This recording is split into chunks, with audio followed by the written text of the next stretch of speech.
Bíblias em Isaías capítulo 58.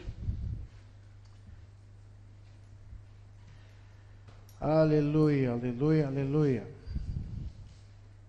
Ora, vocês sabem que eu tenho um emprego secular, não é? Eu trabalho no mundo, como muitos de vocês.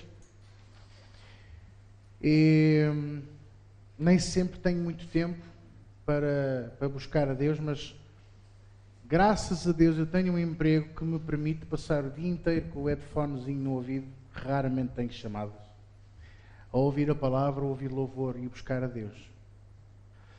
E faço muita questão de investir esse meu tempo, entende? Investir esse meu tempo na presença dEle e a falar com Ele. Porque muitos de nós, e vocês sabem do que é que eu vou falar, não é? Estamos no mundo, estamos rodeados de pessoas que falam de uma certa maneira, que têm uma certa índole no coração, à qual nós, mesmo ainda estando lá, já não estamos habituados. Como o próprio apóstolo Paulo nos ensina, que nós estamos neste mundo, mas não somos jamais como este mundo. Já não somos como eles, já não temos os mesmos hábitos. Muitas das vezes até já nem sequer temos os mesmos propósitos, os mesmos objetivos de vida. Claro que é bom, e eu quero que você entenda isto, sei que eu às vezes gosto de dizer as coisas e explicar as coisas.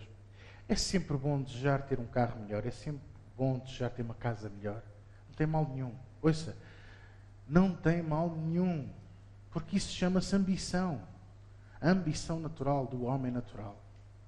Mas nós hoje temos também ambição espiritual. Porque já não somos só naturais. Porque o nosso espírito já não está adormecido. Fomos ressuscitados com Cristo. E hoje estamos vivos e o nosso espírito vive também, vive com Cristo. Por isso hoje também temos ambição espiritual. E qual é a ambição espiritual? Ser pastor? Não. Ganhe um título. Isso, os títulos são carnais. Volto ao que estamos a falar.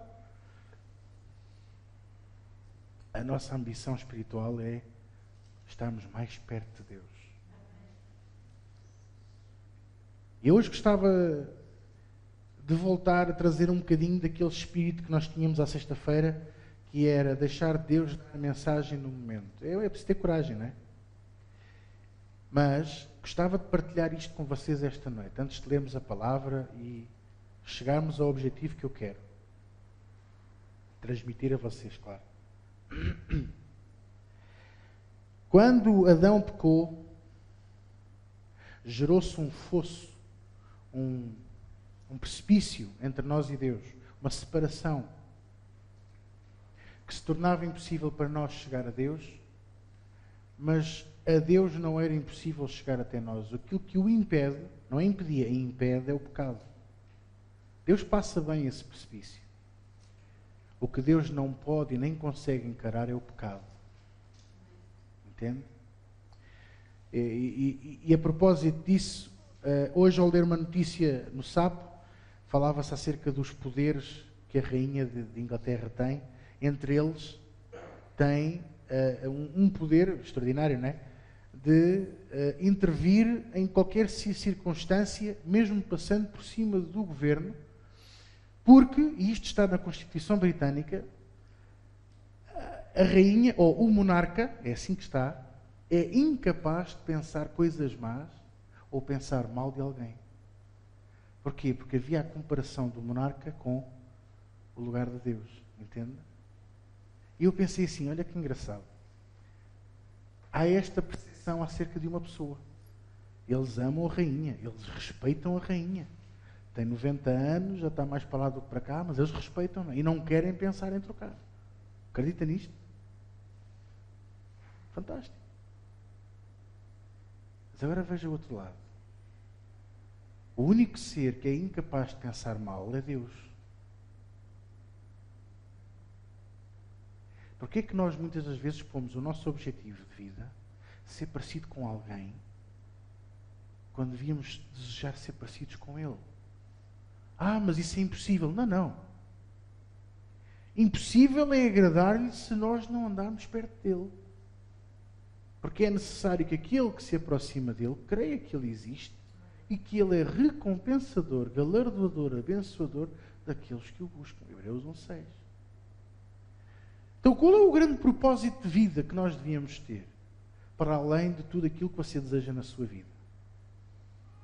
Ser mais parecido com Deus. Pastor, não é ser mais parecido com Jesus. Não, eu não quero ser parecido com Jesus. Eu quero agir como Jesus agia. Mas parecido, eu quero ser parecido com o Pai. Assim como o filho olha para o Pai como um herói. Nós devíamos olhar para o nosso Deus não como um herói, mas devíamos olhar para o nosso Deus como o verdadeiro exemplo da nossa vida. Porque a mãe é capaz de olhar para o filho e ver que o filho está a fazer coisas erradas. Tenha ele a idade que tiver. Mas a mãe nunca vai dizer mal do filho ou pai. Vou-vos dar aqui um exemplo. Quando eu estive em Leiria, um senhor, eu não vou dizer o nome, porque ele vai estar aqui connosco, foi maltratado pelo filho. E eu soube isto pelo pastor, entende? Que me disse, temos que orar por este irmão, ajuda-me a orar por este irmão. Está bem? E quando eu fui falar com esse irmão, você pensa que ele me disse mal do filho? A primeira coisa que ele me disse foi que o filho era o orgulho dos olhos dele, era a coisa mais boa que ele tinha na vida. E que pronto, agora não tinha muito tempo para ele e por isso ele ia tomar uma decisão e ia sair de casa e tal.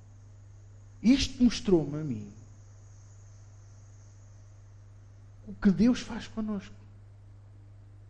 Mesmo quando nós estamos chafurdados na lama do pecado. Mesmo quando nós estamos a agir da maneira mais errada possível. A maneira que Deus olha para nós é sempre: tu és a coisa mais preciosa que eu tenho. Tu és tão valioso. Às vezes eu ouço as pessoas dizerem assim: eu não sou valioso. O que é que eu valo? Eu não estou cá a fazer nada. Quantas vezes você já disse isto? Eu não estou cá a fazer nada. O que é que eu ainda cá estou a fazer? E sabe que não é suposto você ter esse tipo de conversa. É suposto você saber da boca dele que você é valioso. Mas se você não ouvisse da boca dele, é porque você não está tempo suficiente com ele para ele lhe dizer as vezes que você precisa até acreditar. Posso-vos dar aqui um exemplo? Vou-vos dar aqui um exemplo. Eu digo todos os dias à minha mulher que a amo. Às vezes estamos assim em silêncio na sala e eu viro-me para ela e digo-lhe assim: eu já te disse hoje que te amo. E se calhar até já disse. Mas ela diz: não me disseste. Só para ouvir. Agora mais recentemente já diz assim: já disseste. Eu, então já não precisas dizer. Não, tens que... diz. Porquê? Não é porque ela seja insegura, mas gosta de ouvir. E você não gosta de ouvir dizer que Deus vos ama ao ponto de que, nem que fosse só por um de vocês, Ele voltaria a enviar o seu filho à cruz. Você é tão valioso que você não foi comprado por dinheiro, nem foi comprado por ouro, nem prata, nem diamantes. Você foi comprado com o sangue precioso do Filho de Deus. Então você não é qualquer um. Você é valioso. Você é mais valioso que todo o ouro e toda a prata e toda a platina e cobre deste planeta. Enquanto os homens escavam toneladas na África do Sul, aquela famosa mina a céu aberto que lá existe, eles escavam 1 tonelada para tirar 100 gramas de ouro. E compensa, porque paga as despesas e ainda dá lucro à empresa. 1 tonelada para se ter 100 gramas de ouro. E eu não vejo pessoas suficientemente capazes de escavar o pecado, escavar a vida, escavar as circunstâncias, para ver o valor que cada um de nós tem. Para ver o valor que a mulher que se senta ao nosso lado, o marido que se senta ao nosso lado tem. Para ver o valor que os nossos filhos devem ter. E se você não consegue ver valor neles, desculpe o que eu vou dizer, a culpa é sua. Porque se calhar não lhes disse as vezes suficientes que eles são valiosos para si. Nós precisamos de mudar o nosso coração. Eu quero ser parecido com Deus, mas depois não dou valor àqueles que estão ao meu lado. Eu tenho que dar valor à minha família. Eu tenho que dar valor às pessoas que eu tenho na igreja. Eu dou valor a vocês. Isso eu posso vos garantir. Eu amo a minha igreja, eu amo o meu povo.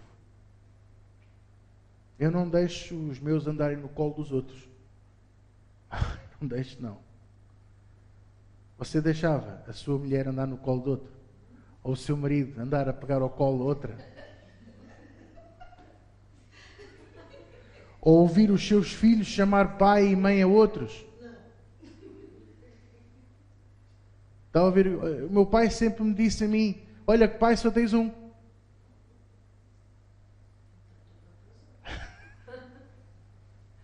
Vocês percebem? E mãe só temos uma também.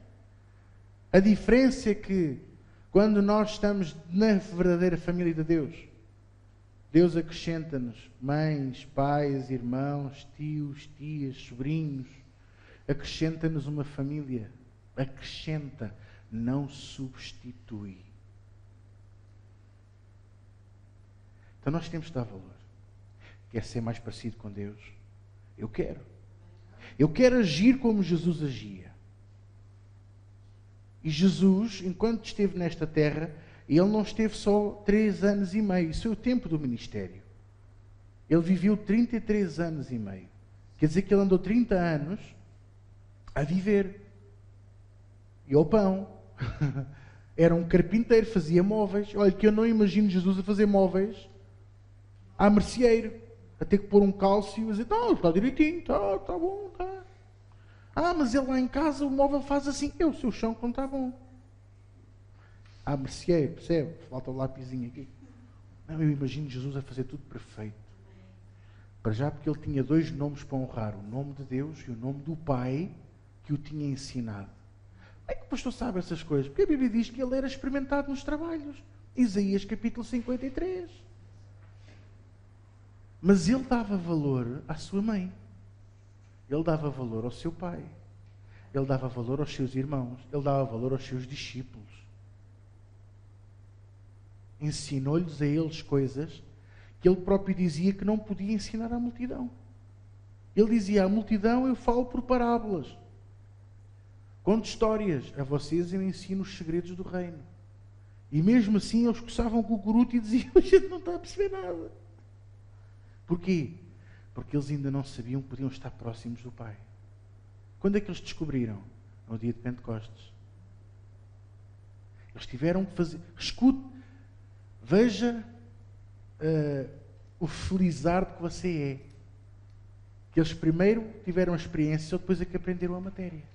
Você tem hoje a oportunidade de primeiro aprender a matéria e depois ter as experiências com Deus. Não é fantástico? Tenha o desejo de estar próximo de Deus. Tenha o desejo de ser parecido com Ele. Tenha um desejo verdadeiro de agir como Jesus, de amar a multidão, amar as pessoas que estão à sua volta, amar a sua família. Veja aí o versículo 2 de Isaías 58.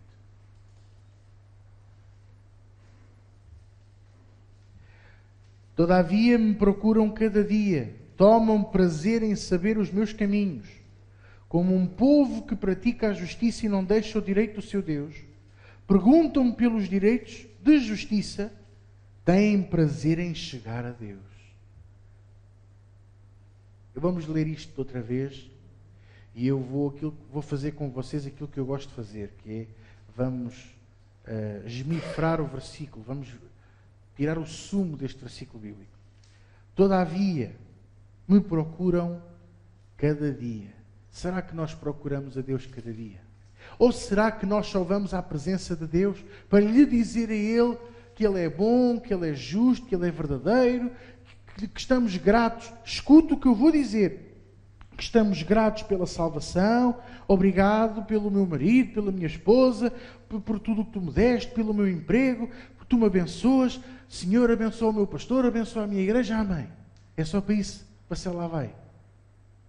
Ou é para assim ter uma conversa com Ele? Preocupa-me muito quando eu ouço pessoas dizer assim: o que é que eu vou dizer mais, pastor? Não tenho mais nada para dizer. Olha, eu vou-lhe dar aqui um exemplo. Eu e a minha mulher, nós temos sempre assunto para conversar. É uma coisa impressionante.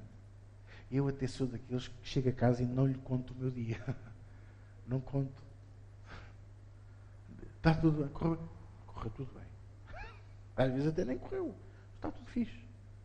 Mas ela conta-me o dia todo com os pormenores, com a saia azul e o sapato verde, e veio ter comigo e disse-me assim: oh, não sei o quê. Conta-me faz-me os diálogos, só não faz os bonequinhos. Sério. Mas fora isto, nós temos muito o que falar sempre. Vai-me preocupar o dia em que eu não tiver assunto para falar com ela. Porque a nossa vida está baseada no diálogo um com o outro. Assim é com Deus. Eu tenho sempre assunto para levar à presença de Deus. E você sabe como é que eu falo com Deus?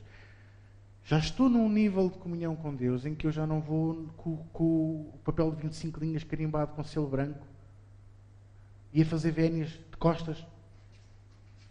Não. Eu já vou à presença de Deus assim: lembras-te de tocar as palmas, Senhor? Estou a orar por Ele. Lembras-te da Helena? Olha, estou a orar por ele. Senhor, o João não vai estar comigo esta semana. Ora por ele. Se é com ele, estenda a tua mão, protege. Como esta semana eu orei. Senhor, eu vi uma motosserra na mão dele. Era uma motosserra, não era? Então era o que é aquilo? O capacete, o que é que você tinha na mão? Aquilo das ervas? Sim. Pronto. Eu parecia uma motosserra. Senhor... Ele tem uma motosserra, ele tinha uma motosserra na mão. Protege. Que nada se corte, que nada... A não ser o que tem para cortar.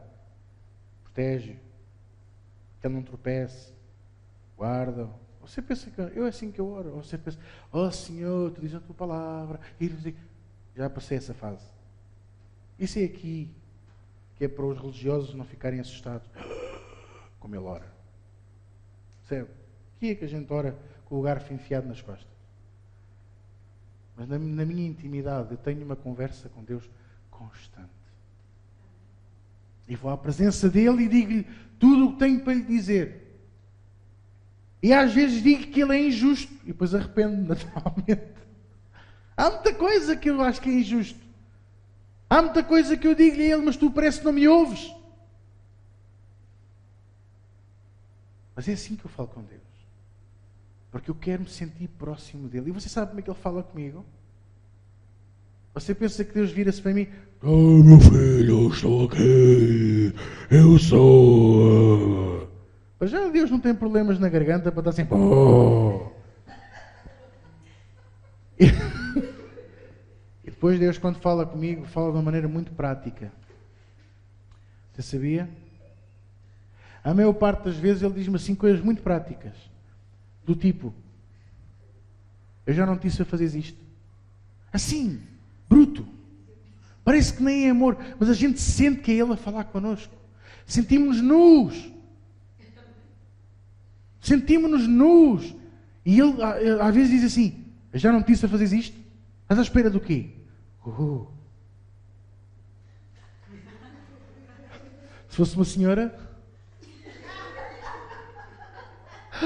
Certo? E eu tenho este prazer de poder dizer que Deus fala assim comigo. Percebe? E que fala comigo em todo o sítio. Deus gosta muito de falar comigo quando eu estou a tomar banho. Deus gosta muito de falar comigo no meu carro. Deus gosta muito de falar comigo no meu trabalho. Ainda esta semana tinha 2 colegas a falar comigo. E elas dizem que eu estava a olhar para elas, mas eu não estava a ouvi-las a elas. Deus estava-me a dar uma solução para uma situação que eu andei a pensar. Vais fazer assim, assim, assim. E eu estava assim. E elas: não achas? E eu: estamos a falar... Estamos a falar contigo. Ele não está cá. E eu: eu não estava a falar com Deus. Estava a ouvi-lo. Ele é mais importante. Percebe o que eu estou a dizer? Todavia me procuram cada dia. Tomam prazer em saber os meus caminhos. O que é que tu queres que eu faça? Qual é o caminho que tu queres que eu siga? Vou pregar àquela igreja ou não vou, Senhor? Se não for da vontade de Deus, eu não vou. Agradeço o convite e declino.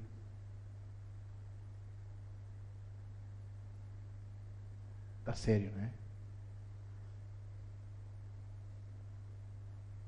E quantas das vezes escuto o que eu lhe vou dizer?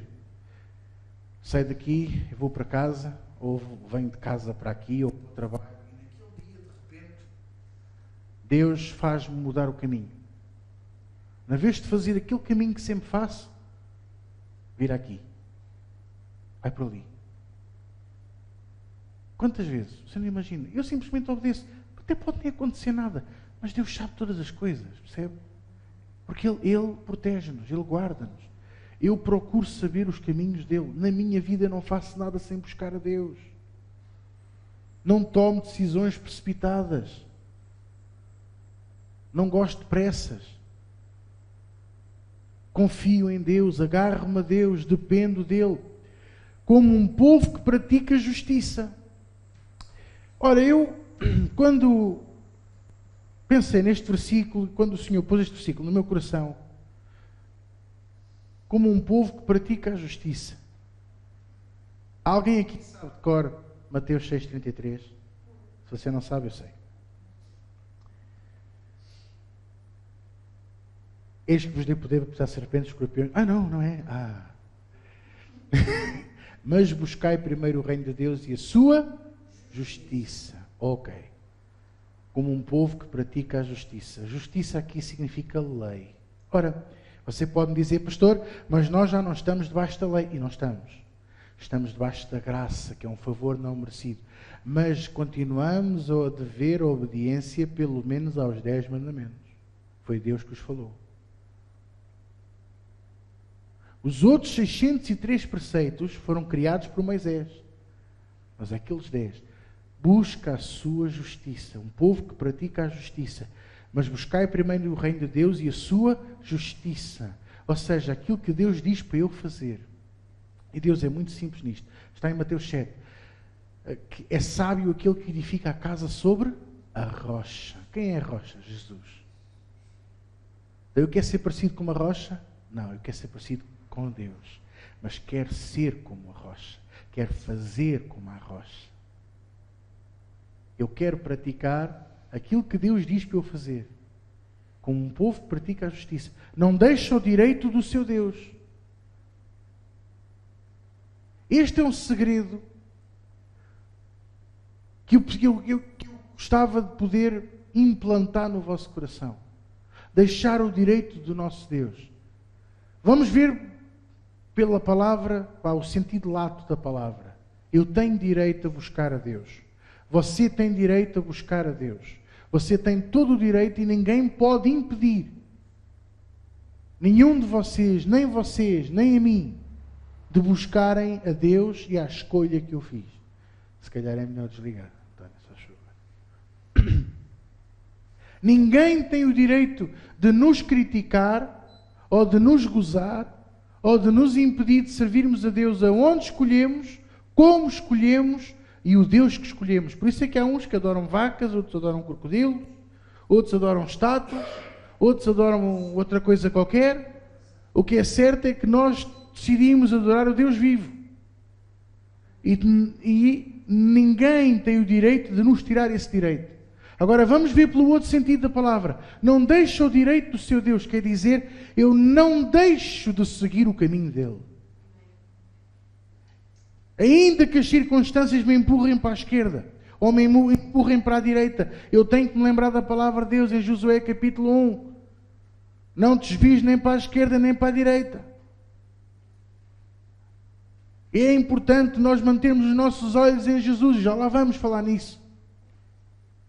Jesus é o único que nós devemos de seguir o exemplo. O apóstolo Paulo, através do livro de Hebreus, ele é o primeiro e o último a dizer: segue o exemplo de Jesus.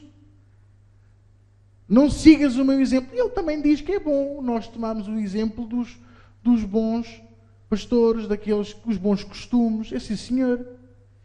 Vocês sabem, nós ao domingo começamos a pregação com aquela confissão da fé, imitei isso do John Austin. Amo John Austin. Grande homem de Deus, pequenino, mas era um grande homem de Deus. E quem me dera a mim ter 10% da sabedoria dele e da experiência dele. Mas o meu objetivo de vida é ser parecido com Deus. Eu quero levar a minha igreja a aprender e a fazer isso. Esse é o meu objetivo. Porque se eu for seguidor de Deus, imitador de Deus, então eu vou ser verdadeiramente seu filho. E um filho tem tudo o que o pai tem. E eu não preciso de pedir. Este é o grande segredo entre seguir o abençoador ou procurar a bênção. Muitos passam uma vida inteira à busca da bênção. Outros procuram uma vida inteira à busca do abençoador. Eu optei pelo abençoador, você opta comigo também. Amém? Não deixa o direito do seu Deus. Perguntam-me, Deus a dizer, perguntam-me pelos direitos da justiça. E depois, ou seja, nós perguntamos a Deus pelos direitos da justiça. Ainda agora estava a dizer que eu tenho a lata de dizer a Deus que às vezes ele é injusto. Parece que não me ouves. Parece que não escutas aquilo que eu falo contigo. Tu não estás a ouvir, ainda hoje de manhã falei contigo. Pedi-te para tu me ajudares e aconteceu isto e aconteceu aquilo. Onde é que tu estás? Mas depois eu logo me arrependo. Mas está aqui, perguntam-me pelos direitos da justiça. Faz-me justiça, dizia aquela viúva ao juiz compassivo. Faz-me justiça, é o que às vezes digo a Deus. Senhor, tu nunca me deixaste ser vingativo, nunca me vinguei de ninguém, nem quero. Mas eu pergunto-lhe muitas vezes pelos direitos. Eu não quero ver ninguém mal. Escute o que eu quero dizer com isto. Eu não quero ver ninguém mal, não quero ver ninguém. Eu não quero ninguém no inferno. Se pudéssemos. Certo? Eu quero a justiça na minha vida. Tiraram-me isto, Senhor, repõe-me. Mas se calhar Deus permitiu que nos tirassem porque estava-nos a fazer mal. Quem sabe? Vamos falar um bocadinho nisto. Ai, pastor, há 10 anos eu ganhava muito mais do que hoje. Depois perdi aquele emprego. Quem sabe se você há 10 anos atrás não era muito mais arrogante do que aquilo que é hoje? Quem sabe se você há 10 anos não precisava de uma limpeza de caráter? Quem sabe se você há 10 anos não queria ser arca da aliança e hoje é uma arca da aliança? Quer que eu lhe explique porque é que eu estou a dizer isto? A arca da aliança é feita da madeira da cássia. Madeira da cássia é uma madeira muito fininha, muito contorcida, cheia de nós. Não há um tronco assim, é todo torcido e dá voltas. Quando Deus disse a Moisés para fazer a arca da aliança daquela madeira, ele e aqueles que iam trabalhar com ele devem ter intercedido muito, até às lágrimas. Porque era madeira difícil de trabalhar, mas era para simbolizar o meu e o seu caráter. Era preciso passar muita pelaina. E a lâmina ia ficar com bocas, tinha que ser muitas vezes afiada. E passar mais, e há de reparar, não sei se vocês já trabalharam madeira, mas quanto mais passamos a pelaina, mais a madeira sangra. Quantas vezes nós não sangramos? Com o que nos diz e com o que nos faz, e com o que perdemos. Mas o apóstolo Paulo diz em Hebreus capítulo 12, que nós ainda não resistimos até ao sangue. Como Jesus resistiu no jardim do Getsemane ao ponto de suar gotas de sangue. Mas depois foi vertê-lo de livre e espontânea vontade na cruz do Calvário por mim e por si. Porque lá teve valor. Porquê é que derramamos o sangue por salário? Porquê é que derramamos sangue por casas ou por carros ou por alguma coisa que pensávamos que tínhamos? Que não tem valor nenhum. Quando o sangue que nós víamos derramar devia de ser por algo de valor, como por exemplo a perda de um familiar sem Jesus. Aí sim. Aí temos que verter o sangue antes de eles partirem. Dá-lhes Jesus. Dá-lhes a salvação. Dá-lhes a solução. Quem é que me está a entender? A madeira da acácia, toda a caixa, toda a estrutura, as varas que transportavam a Arca da Aliança. Você sabia que a partir do momento que se pôs a tampa, ficou santificada? Nenhum homem podia tocar naquela arca. Morria instantaneamente. Por isso os sacerdotes tinham que a transportar com 2 varas feitas também de madeira da acácia. Toda a arca, depois de bem construída e bem limada, bem lixada, Deus fez-lhe uma coisa. Deus mandou eles cobrirem a madeira da arca de ouro puro, para a tornar o quê? Valiosa. Foi o que Deus fez comigo e consigo. Deus tem vindo a tirar os nós do nosso caráter, a plaina. E hoje tira-nos isto, e amanhã tira-nos aqui. E choramos, e achamos que Deus é injusto. Perguntamos a Deus pelos direitos. Eu também tenho direito. Se o fulano tem, que é mau e prega a mentira, porque é que eu também não tenho? Só sou eu que disse isto, não é? Eu já sei.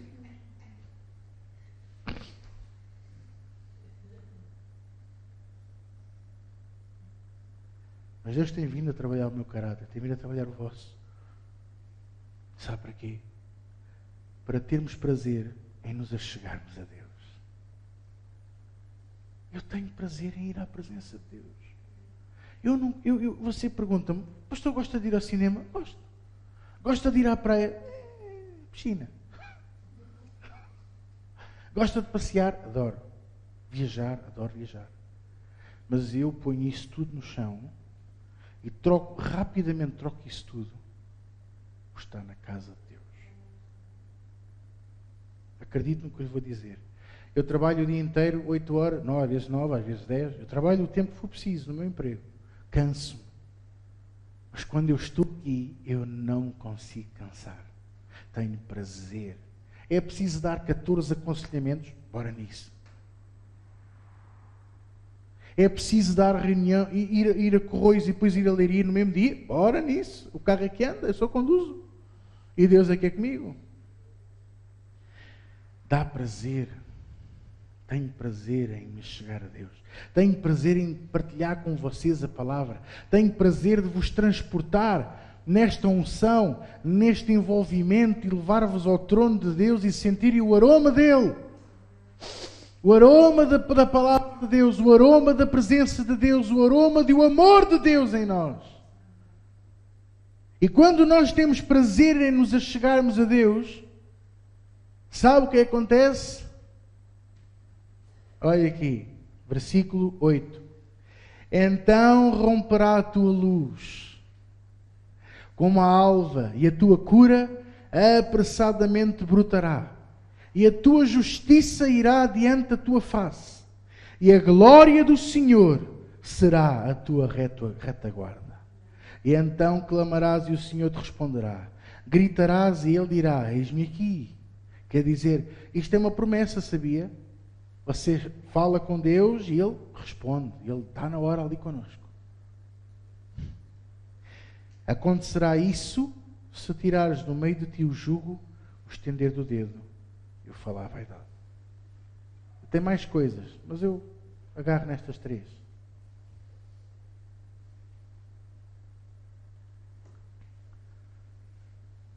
Chegarmos a Deus. Chegue-se a Deus. Aproxime-se de Deus. Busque-o. Ore todos os dias. Pastor, eu não tenho muito para falar. É porque você ainda não leu o suficiente a Bíblia. Porque quando você começa a ler a Bíblia como nós, que estamos a ler agora, o que é que acontece? Você começa a ter perguntas para lhe fazer. Começa a ter momentos para partilhar com Ele. Você pensa que eu não partilho com Ele. Ele dá-me a revelação e eu depois partilho com Ele. Oh, Senhor, obrigada porque Tu me mostraste isto.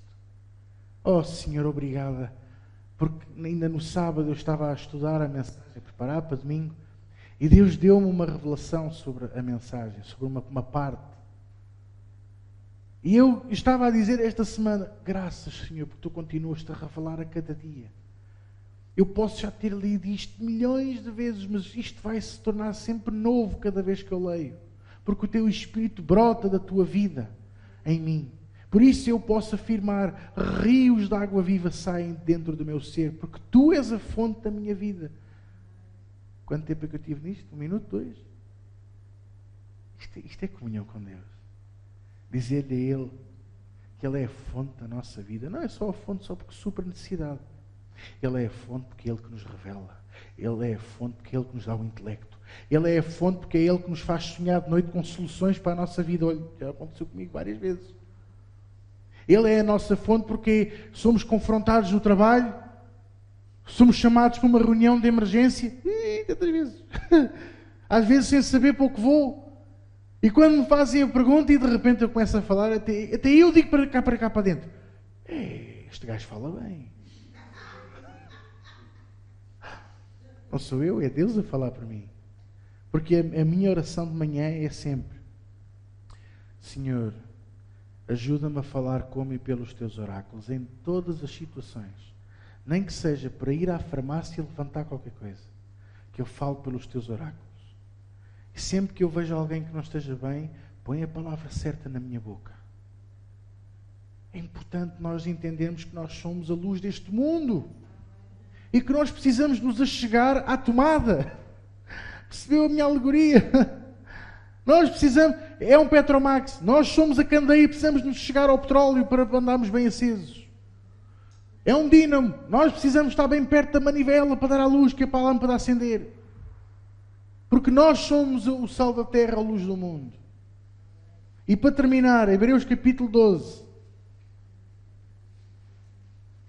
Este é o versículo que comanda a minha vida. Este é o meu combustível. Ainda hoje estive a estudar este versículo quando cheguei aqui à igreja. Este versículo e o pastor que Deus te usou, o pregador que Deus te usou para ministrar este e outros, salvaram a minha vida quando eu tinha 14 ou 15 anos. Porque eu aprendi nessa altura que eu não podia pôr os meus olhos nas pessoas. Eu não podia.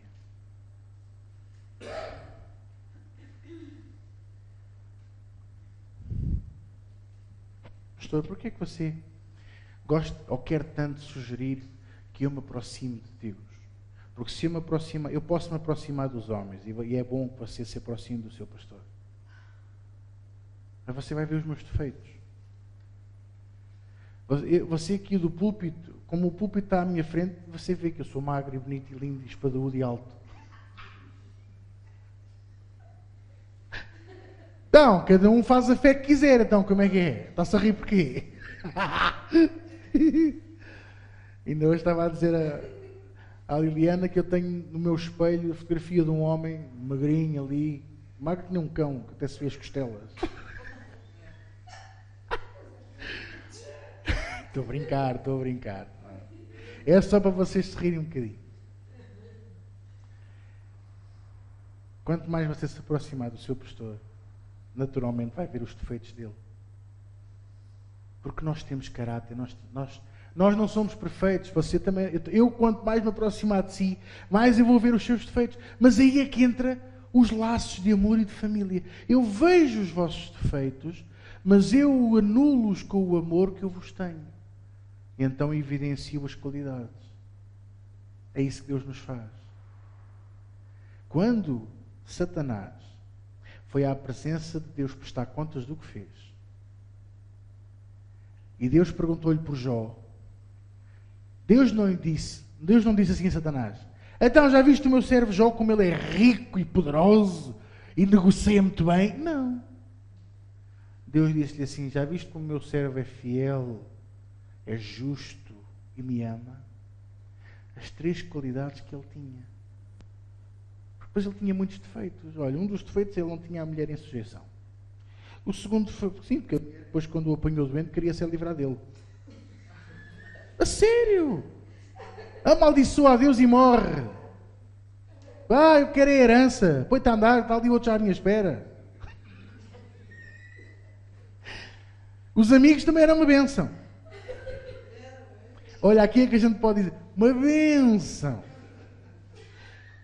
Tinha medo pelos filhos. Todos os dias sacrificava ao Senhor para pedir perdão dos pecados dos filhos. Conheço pais assim. Vivem num terror, com o medo do que é que os filhos possam fazer. Fechaste o gás. Não te chegues à janela. Tranca bem a porta da rua. Não abras a porta a ninguém. Vivem num medo. Não vais passear a cadela à noite. Manda ao teu marido.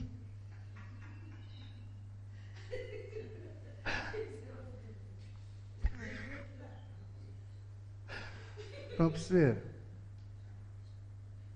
Eu estou a brincar, mas estou a falar coisas tão sérias, não é? Mas Deus disse-lhe, visto como o meu servo é fiel, é justo, e não há ninguém em a face de toda a terra igual a ele, para evidenciar as qualidades que ele tinha. Porque é isso que Deus faz connosco. Entende? Deus não vê os nossos defeitos, que estamos cobertos com o ouro com que Ele mandou cobrir a arca da aliança. Nós estamos em aliança com Ele. Não se vê os nós da acácia, o nosso caráter, os nossos defeitos. Não se vê nada. Vê-se a perfeição do ouro.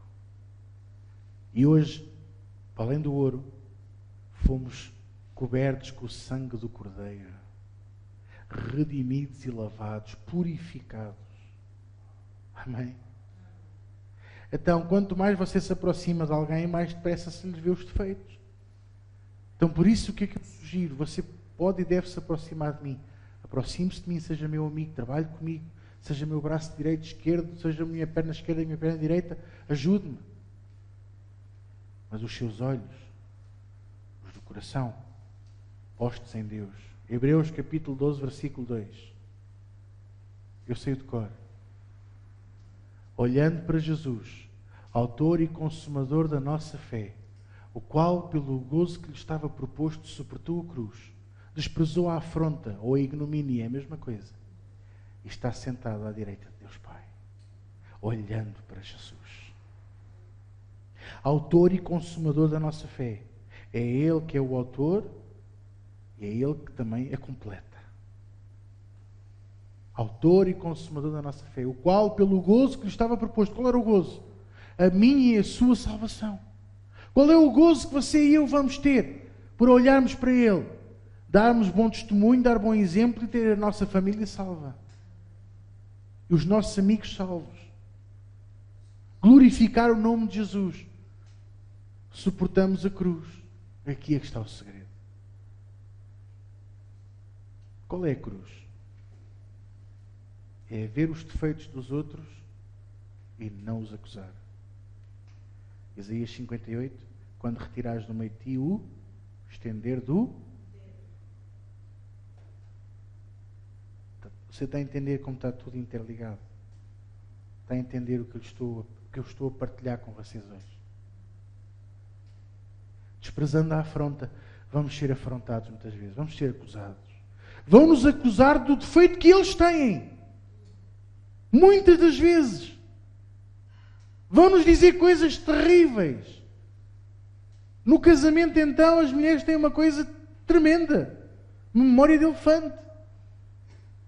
Quando estão a discutir connosco, lembras-te, em 1982, às 15 da tarde, estava com uma saia azul e com umas sandálias, e tu disseste isto. Eu? E eu disse isso.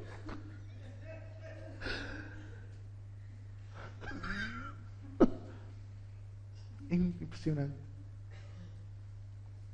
É uma brincadeira, mas você percebe.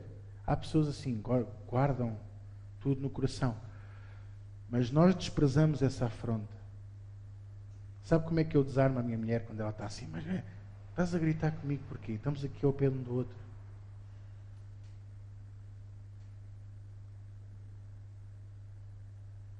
Desarma a discussão. Mesmo que você tenha a razão toda do mundo. Desarma a discussão. Onde há discussão, dissensão e contenda, Deus não está presente. Deus só põe o seu cunho onde há amor. Havia uma música muito antiga que dizia: onde há amor, os muros cairão. Onde há amor, os muros cairão. Onda, amor, naninanina. Por isso, é importante nós desprezarmos a afronta e, juntamente com Jesus, sentarmos à direita de Deus Pai e vivemos a nossa vida com Cristo. Versículo 3. Põe lá o versículo 3, mano. Considerai, pois, aquele que suportou tais contradições. Quais contradições? Ele morreu na cruz por amor e nós o odiávamos. Que o sangue desse inocente caia sobre nós e sobre os nossos filhos. Foi o que o povo de Israel disse. Pilatos disse: eu não vejo acusação contra este inocente. E eles disseram: condenam. Está escrito em Mateus: condenam. E que o sangue desse inocente caia sobre nós e sobre os nossos filhos. Amaldiçoaram-se a eles e à descendência pela cegueira de ver um culpado. Ele suportou essa contradição dos pecadores contra si mesmo, para que nós não enfraquecemos, para que nós não fiquemos fracos na fé, nem na nossa vida, nem na caminhada, desfalecendo nos vossos ânimos. Quantas vezes, e esta agora é para terminar, quantas vezes você já desfaleceu, desanimou, desacreditou-se da igreja, dos pastores, da família de Deus, da sua própria família? Quantas vezes nós nos desacreditamos da nossa família? Nossa própria família. E aqui,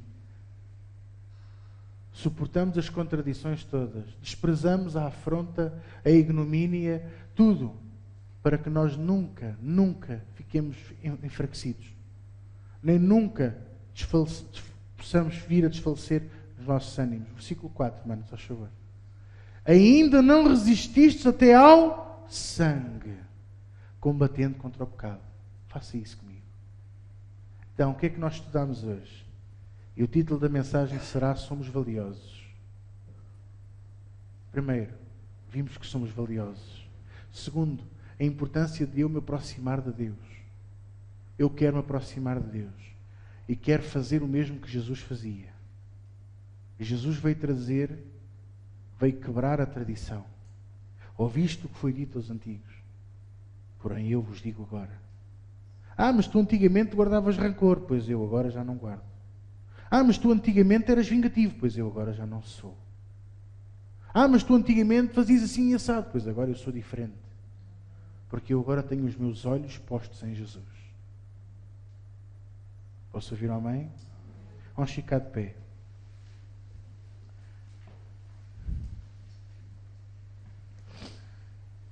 Glória a Deus.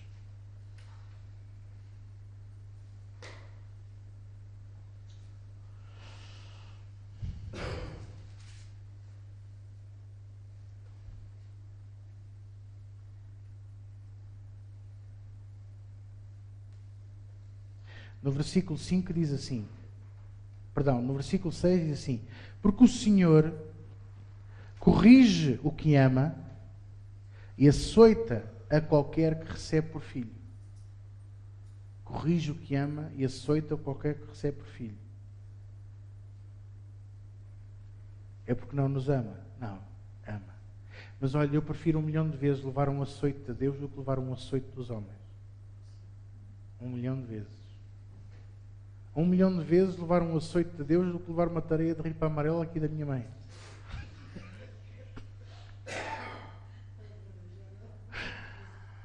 Eu ouvi dizer que o António já deitou as ripas amarelas fora, não foi? Foi o meu irmão. Esse meu herói.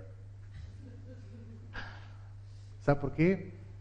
Porque o açoite dos homens magoa a carne e magoa. Mas o açoite de Deus transporta-nos para a verdade. É como você vai a conduzir e a direção vai a desviar e Deus lhe fizesse assim. Percebe? E você endireita. É um açoite, é uma correção. Mas nós endireitamos o nosso caminho. Posso ouvir um amém? Vamos orar ao Senhor e depois vamos orar? Amém? Vamos baixar a cabeça. Senhor Deus, eu oro pelo teu povo, oro por todos aqueles que estão aqui presentes. Eu os abençoo, Senhor. Eu te peço a Deus que tu coloques em cada coração fome e sede da tua palavra, fome e sede de ti.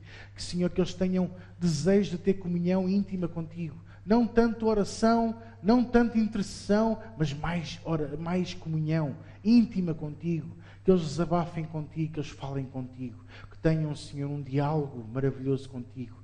Sim, ó Deus, um diálogo para que eles saibam e aprendam e possam colocar em prática o segredo de ouvir a Tua voz, ó Deus. E assim poderem ver a manifestação do Teu poder, verem a Tua glória, Senhor, como o Teu servo Moisés viu, para que nós possamos brilhar verdadeiramente neste mundo de trevas, ó Deus, e o mundo veja em nós Jesus. Senhor, ajuda-nos a andar em amor e ajuda-nos a pôr os nossos olhos em Ti, somente em Ti, porque Tu és o autor e consumador da nossa fé. No nome de Jesus. E todos dizem comigo? Amém. Glória a Deus. Quem é que foi abençoado? Amém? Deus abençoe.